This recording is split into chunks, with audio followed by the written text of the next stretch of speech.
Good morning, Bantu, and good morning to all the listeners. For those who don't know me, I am Kodani Sadwayo. I studied mechanical engineering and a postgraduate diploma in business management. I am so excited to be here. I love engaging with you guys. I received a lot of messages on LinkedIn and also my other social media from a lot of listeners. And it was quite great to really see that you guys are listening and now you are engaging with me. So thank you so much for tuning in every week. And to those who have sent me their messages on, especially on my LinkedIn, I got a lot of messages from Link FM listeners. Please, when you need support, specify exactly what you need support with. And also, if you need support with reviewing your CV, send the CV immediately when you send me your first message. I think this is where the gap is as well, where when somebody needs help, they start by greeting, hi, how are you? I need your help. And then they wait for you to respond. They don't write enough information where the receiver can immediately respond with the help that you need with. So I have received some messages where people would like me to help me with reviewing their CV or improving their CV. And I'm always happy to help. However, I took long for some messages to respond because we had to do a back and forth, responding to your questions. But if you send me from your first message, you send me with your CV as well, because a lot of people, like the messages that I receive were on CV reviewing. So if you send me with your CV as well, I would be gladly to help immediately, and it will be quick, it will be easy for you to get a response and also the need that you need immediately. And sometimes it always help to write exactly what you've studied, how long you've been looking for a job, and also, how you have been looking for a job, so that immediately when somebody sees what you have written, like your history, they're able to help you quickly. So this is not only with me, it's also with when you are looking for a job. For an example, sending your CVs to different agencies, you can also create that storyline.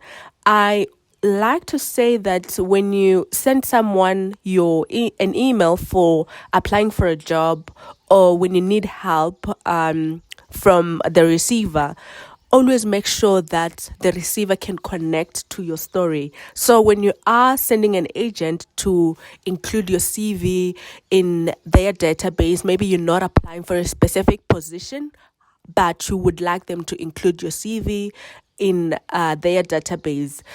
Your email should tell a story, so that the receiver or the recruiting agent is able to connect with your email and able to support as well. But if you send a blank email where it doesn't say much, then the recruitment agent won't really be able to see the need to include your CV. So now if you mention what you have studied, as well as maybe how long you have been unemployed for, and what you need help with, like your experience. Sometimes you also don't want the agent to dig too much into what, like your history, by maybe opening your CV. So write enough information in the body of your email, but make sure that your email is also not too long, because a lot of people don't like to read long emails.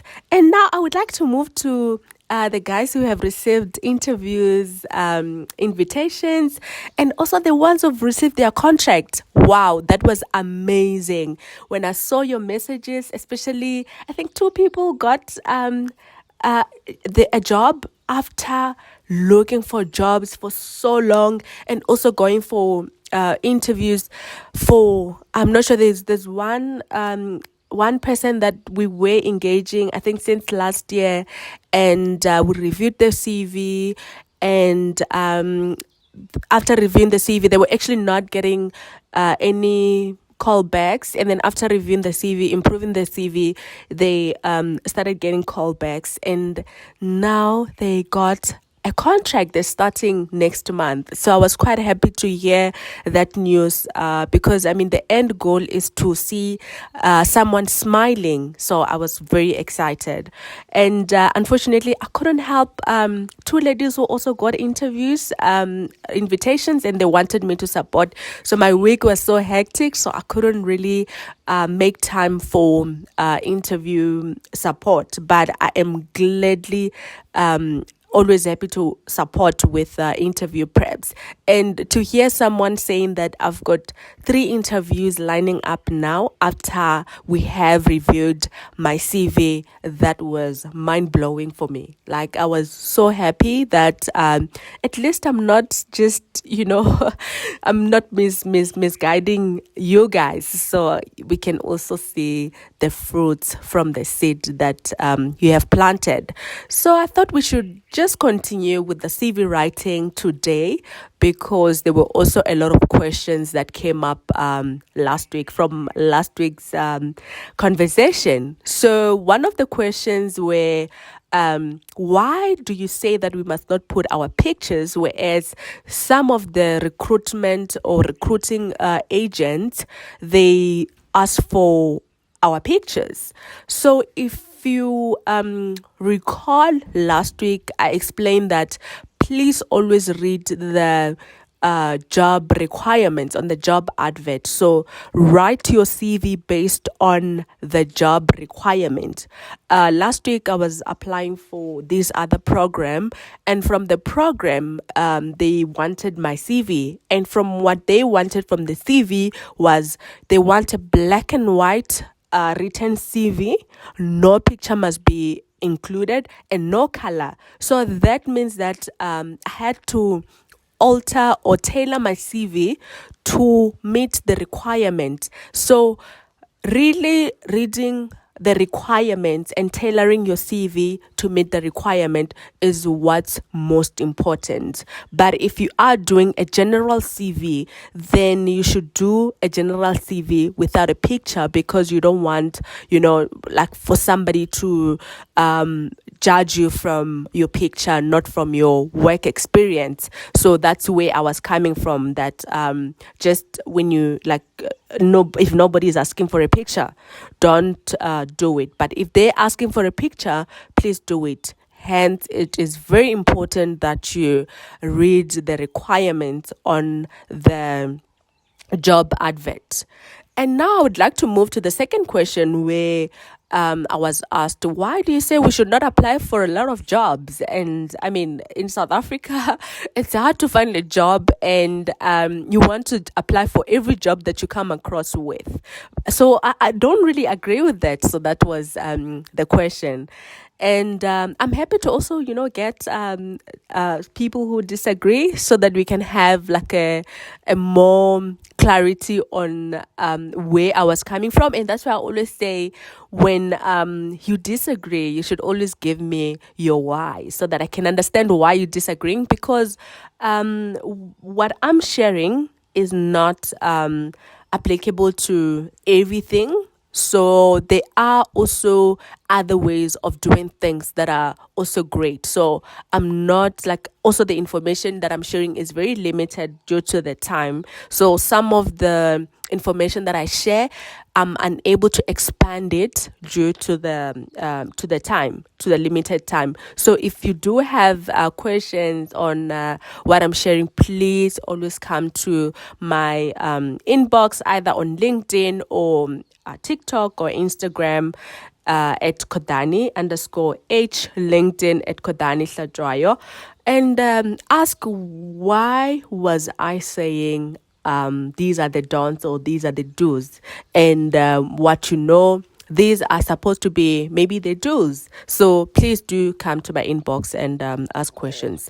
And so going back now to the question, why you saying we shouldn't apply for each and every single job. So where I was coming from, you come across a lot of jobs where you've gotten a qualification, right? And you feel like you qualify because you've got a qualification, but you don't have the experience. So now, if you're applying for the jobs that you also don't have the experience for, then applying for every single job is going to drain you from looking for a job. You will feel like applying for a job has now become a job because now you're not getting any callbacks because you're applying for every single job that you come across with and you do not qualify.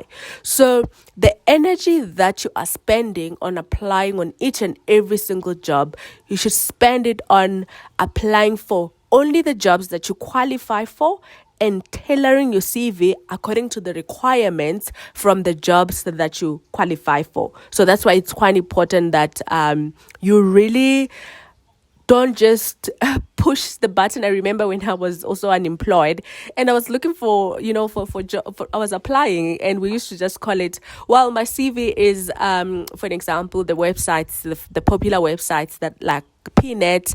I would say my CV is on Pnet, so I would just push the button. It for you, it becomes really easy to just push the button. But if you're not tailoring your CV according to the requirements on that specific job, then it becomes challenging that you don't get any callbacks.